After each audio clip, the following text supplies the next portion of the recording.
Welcome to the Hypnolady show.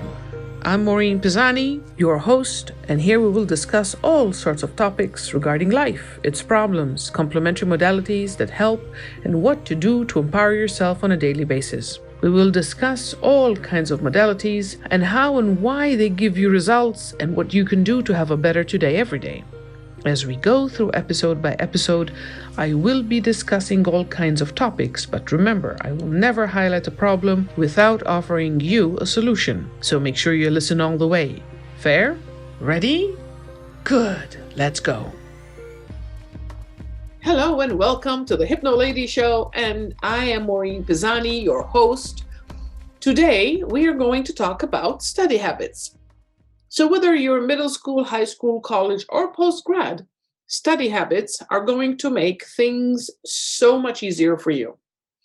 How excited would you be? How attentive would you be if I offered you a methodology where you can study half as much and remember twice as much? You heard me right, yes. Study half as much and remember twice as much. That'd be phenomenal, right? Want the secrets? Sure, let's go. Let's talk about this. So, study habits. We're learning information that we don't know, but they're expecting us to know it. So when they quiz us, when they test us, when we have to sit for that final, the information is right there, right? Now, some of you do. Some of you have the method of retaining.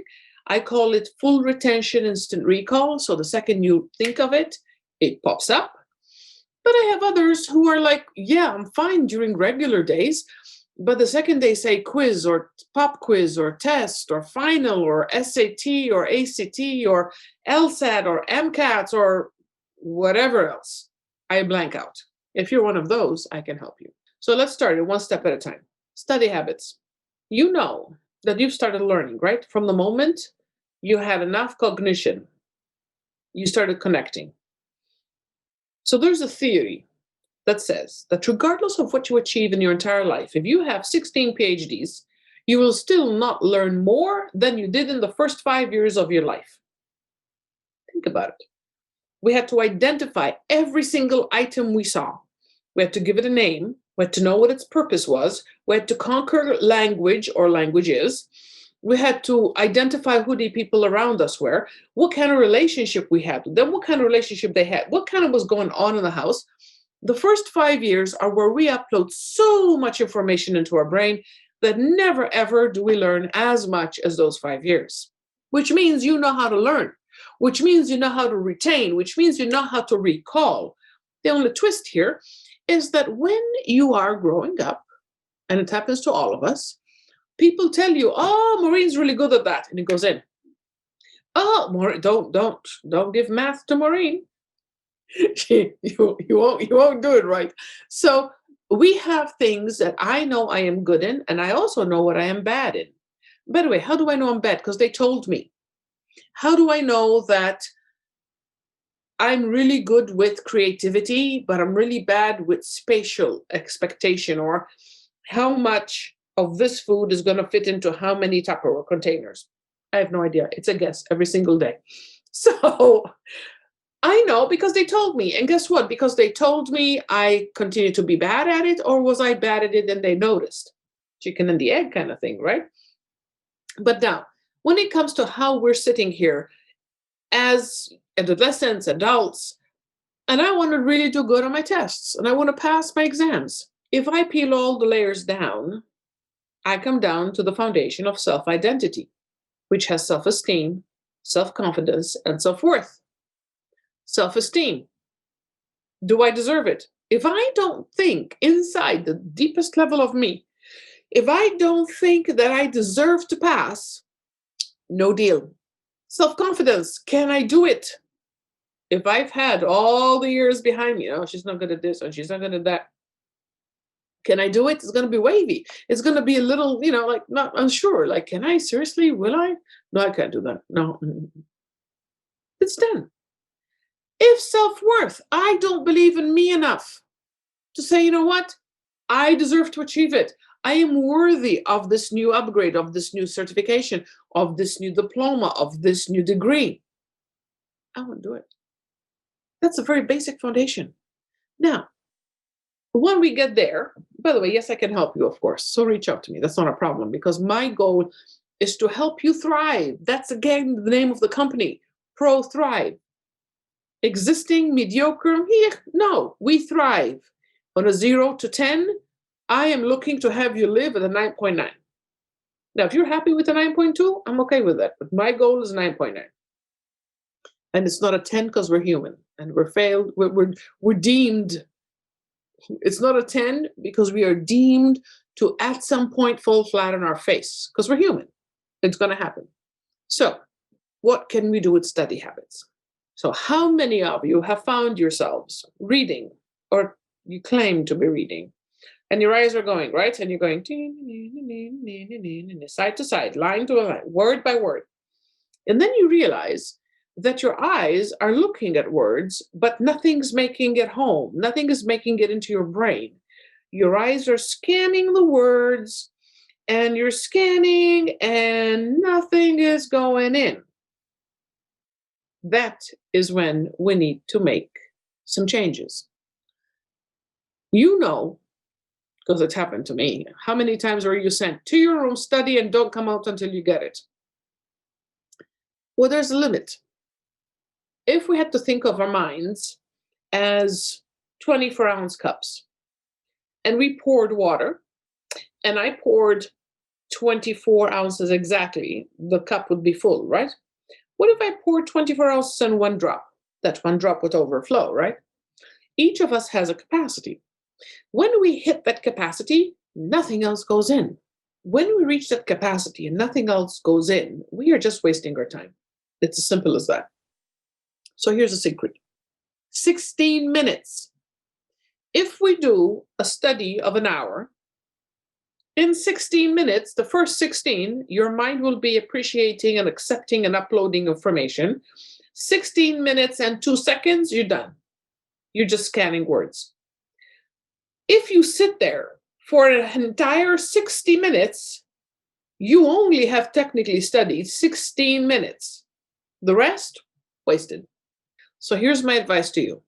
Put a timer on. 16 minutes dings, you stop, finish the sentence, finish the paragraph.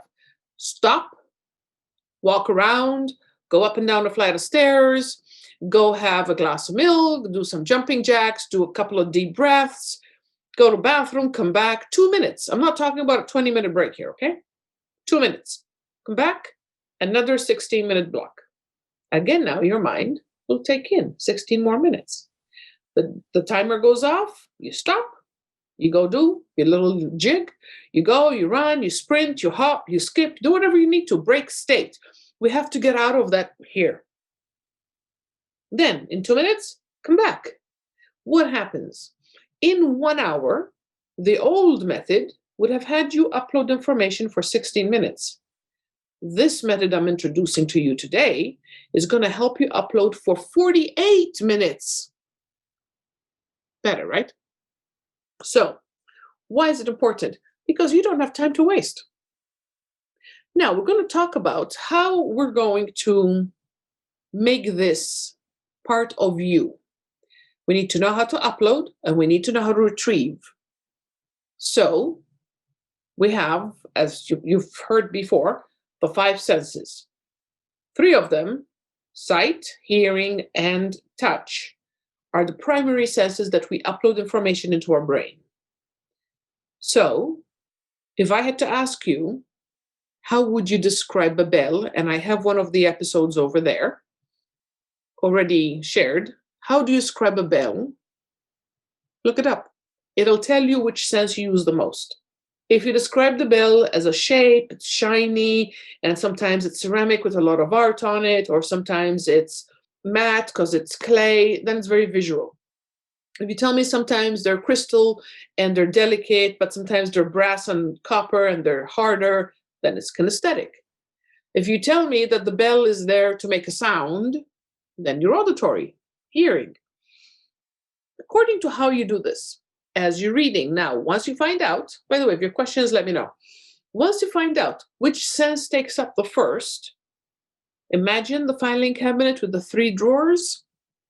If you are visual, meaning you file all your images, all your memories, all your information as images, as pictures, as lists.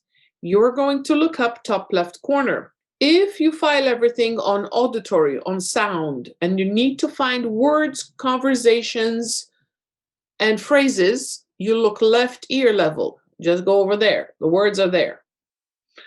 If you are a touchy-feely, a kinesthetic person, you connect with feelings, you're going to look down, right, left, right toe, right baby toe. You're going to look down, right baby toe. When you do that, you will be accessing where your mind is storing the information. So you're not going to be looking over there when your information is up here, because you can look over there till the cows come home. The words aren't there. You will see me over the, you will notice this now because I know that I'm extremely visual. So I have words and phrases and pictures and lists all up there. If I need to remember something fast, bam, it's there. And people think that I have an incredible memory. Well, I have an incredible filing system. Now you know what it is. So how we do this? We're going to go into the test with, I got this. You're in control of a lot. You're in control of your physical body, so make sure you're comfortable. You're in control of your blood sugar levels. Blood sugar levels can be like roller coasters. If you're coming up during a test, you feel good. But what happens when you're crashing? And I'm going to talk about sugar levels soon. So as you come up, you're going to feel good. As you're crashing, you're going to feel awful. Do you really want to have the crash during the test? No, no, no, no, no. So before the test, you're going to have some protein. It doesn't have to be beef. It doesn't have to be chicken. It could be every kind of protein. There's tons of protein. Do your research. Vegetables actually have more protein than animal protein. So see whatever you can. If you can have snacks in with you with the test, take them with you. If you cannot, make sure you eat right before you walk in. But what else can you do? You can go in knowing you got this. If I had, let's say, a company of 100 employees, and 50 of them were wondering, could I do this? And 50 of them were really working hard to help the company reach the deadline. Would they make the deadline? 50% is there, hoping and crossing their fingers, not doing the work. How much better would I be if 100% of my employees were actually doing all the work? That's right, right? So in the unconscious mind, 88 to 97% is beneath our awareness. 3 to 12% is our conscious mind. So if 3 to 12 people versus 88 to 97, do you see what I mean now? Going in, knowing. So come in from the space. Every time you sit and study, by the way, you have to study to pass. Don't. I have some people go, well, I failed. Did you study? No. What do you expect? Come from a space where you do your part. Come from the space where you're prepared. Come from the space where you are handling everything you can to make sure that when you show up at your best. Fair? So when it comes to study habits, you can. I have some people who study and then take a 5-minute nap. Because then what they're doing is they're allowing their brain and their mind to process the whole thing through so it becomes long-term memory. You can do that too, but it's got to be short. You can study for 3 hours and then take a nap. It still happens. You can study all the way to the evening, and then before you fall asleep, think about the good things. Think about how, yes, I got this. Yes, I'm learning this. Yes, it's mine. Bam, sleep, yours. So, as we go through this, you know the drill now. thehypnoladyshow.com, find Contact Maureen, and message me, email me, send me out whatever you need. Questions, topics, aspects, comments. By the way, remember to subscribe and share and like.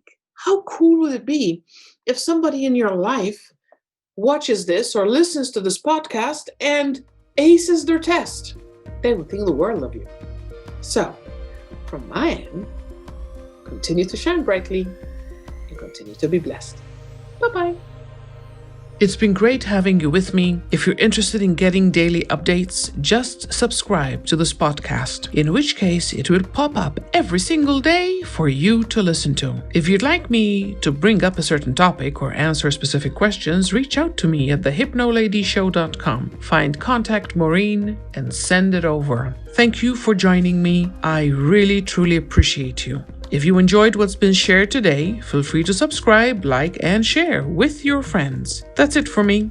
I'm looking forward to talking with you tomorrow, but for now, shine at your brightest and continue to be blessed.